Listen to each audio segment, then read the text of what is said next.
Hey there. I thought I would show some things I've learned about the vintage jack with the K&K system. Now, what you're going to use the vintage jack for, let me disconnect this for you so you can see what it looks like. What you're going to use the vintage jack for is an instrument where you don't want to drill a 1/2 inch hole for an end-pin jack. So here's your standard K&K with the standard switchcraft jack on it, which is super common deal. This requires a 1.5 inch hole in the butt of the guitar. Sometimes you don't want to drill that hole. Sometimes you're putting a pickup in something like a mandolin. I have a K&K in my mandolin, and I use a vintage jack on it. So this is where my experience comes from, is actually using one in a gigging situation. I've learned a couple things about that. Now on a mandolin, I hesitate to drill a 1/2 inch hole in that end block because I don't know how big the end block is. And I've done it once before. I've done it on my daughter's Kentucky KM1000. Drilled it in there, and I've talked to Ellis Mandolins, and he said it wouldn't be any issue. But I just didn't want to do it, you know. When you drill that big hole through there, you have to drill a big hole through the tailpiece, and you know, that kind of thing. There's situations where you might want to use a vintage jack. Let's talk about that situation. It's an instrument where you don't want to drill that 1/2 inch hole. So this fits in there, and this is made to fit in an end-pinned hole, a standard end-pinned hole. First thing you're going to notice when you're going to install this is it doesn't really half the time. And that's okay, because you wouldn't want a loose fit on this. You know, you need a snug fit. So when you go to install this, in your Martin D18 with a standard end pin, I think you're going to find that it's going to stick out a little bit. And you're going to have to get your 5-degree reamer and gently, very, very, very carefully open that hole up just a little bit, because there might be dirt, glue, dust, polishing compound, whatever. You better be prepared to open that hole just a tiny bit to get this fit snug. Now, when you get one of these from K&K, it's going to come like this, and it's going to have a 1/4 inch plug on this side.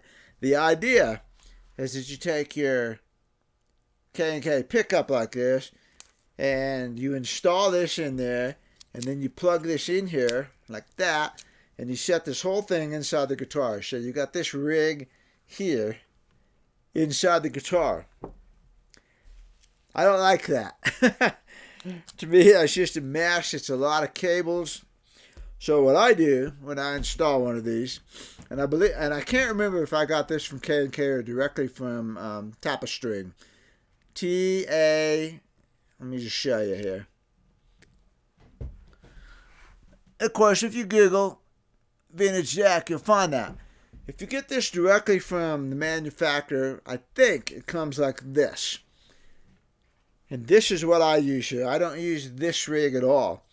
What I do is take the vintage jack here, take my K&K pickup, and I unsolder the connections here. So you open up this K&K a little bit, and here's your connections right here. And they're really simple. You just take 3 heads here, and they go into a positive, and then the negative is a shielded coil, and all 3 of these are twisted together. So all 3 heads come together, they're twisted together, and all 3 grounds are come together, they're twisted together. So you just unsolder this, or you could just cut the wire, cut the wire, get those things exposed. But basically you remove this jack and you solder it to this one. And this is very straightforward. Now, obviously here, it's a little tricky because you can't solder this together and then put it in the guitar. That's not going to work. What you got to do is clip this and bring it through the tailpiece hole so that this is sticking outside of the guitar, and then you solder this on outside of the guitar right here. So here's the butt of the guitar, and you're going to solder this together outside the guitar and then pull it back in. Okay? So let me get that one more time. You expose your leads right here, which, again, the easiest way to do is just clip it because you're going to have plenty of wire here. Expose the leads, clip it, take the shield cover off, get it out of the way. Put the pickups in there. You can install them right now if you want to. You can install them and then run the wire out, or you can wait and do this later.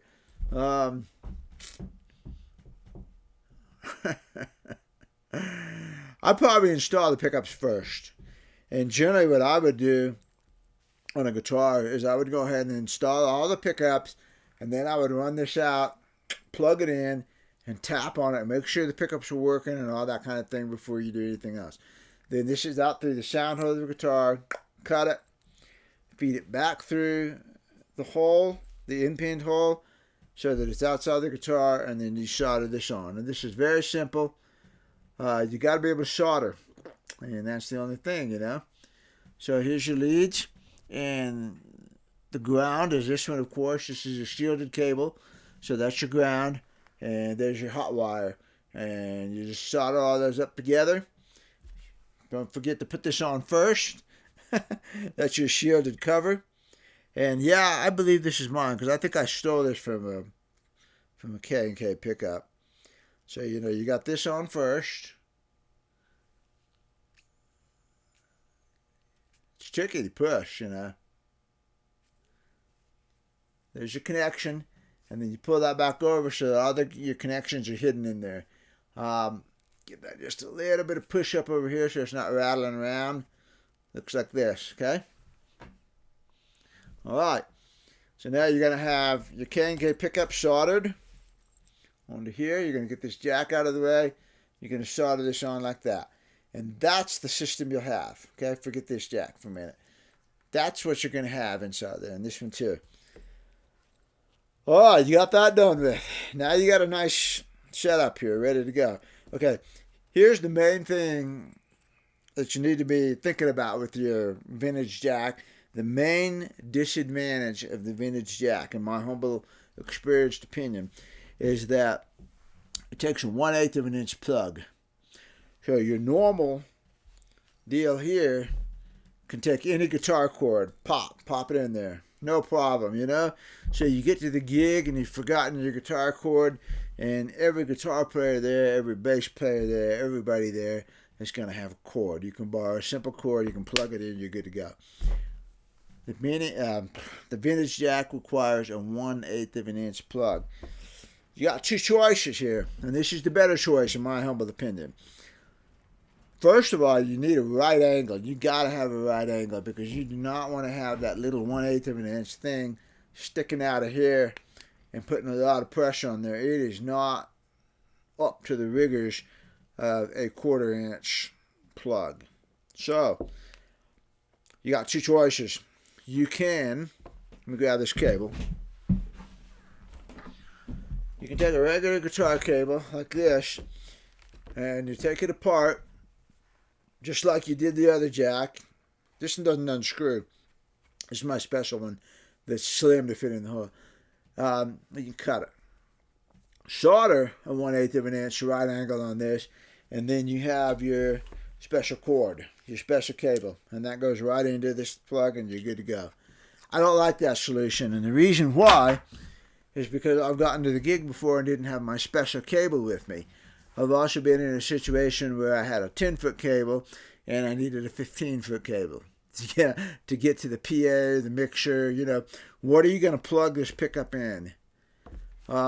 Most times when I'm doing a gig and plugging in, it's because it's a non-acoustically demanding situation.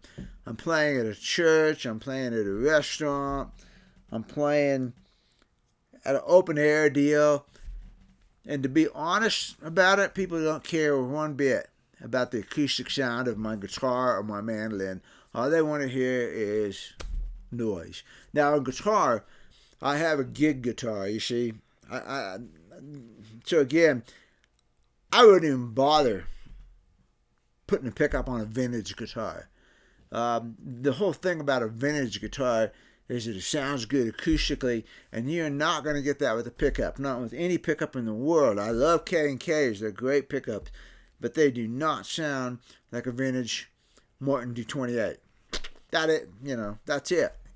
The only thing that sounds like your guitar is going to be a really good microphone, and even then, it's going to be tricky because you're going to have the speakers, you're going to have the PA system, you're going to have all that stuff, and it's just really not going to sound like your guitar as if you were playing in an acoustic setting. Like coffee house with no microphone, nothing, whatsoever. So, most of the places I plug in are a non-acoustically demanding situation. People just want to hear some noise. Therefore, I nearly always plug off into the PA amp. I take a direct line over there, or sometimes I plug into my acoustic amp right here and use it as a monitor, and it has an XLR output, and I run that over to the PA system. But a lot of times I get there and I find out that I need, like I said, I have a 10-foot cord, 10-foot special cord, and I need a 15-foot cord. Or I get there and I've forgotten my magic cord. And boy, let me tell you what, if you do that, you are dead in the water. Because nobody is ever going to have a 1/8 of an inch right angle cord. So, I prefer the adapter. And these are fairly expensive, They're about $15 or so. This is a HOSA. This is not the one that comes with K&K and all that kind of thing. This is a HOSA. And they're $10 to $15 each. I mean, they're fairly expensive. However, still, you can afford to get 3 or 4 of these, and you can put them in every case. You can put 2 in the case. You can put one in the back of your amp. You can leave one in your truck. You can afford to buy some extras of these. They're 1/8 inch plug, 1/4 inch over here. Now, what I do with these, plug them in, and then you can use anybody's guitar cable to go into here. What I do with these is they're going to plug in like this. This is going to go in your mandolin, your guitar, on your strap. You're over here playing away. I don't want that dangling like that. I don't want that tension on there.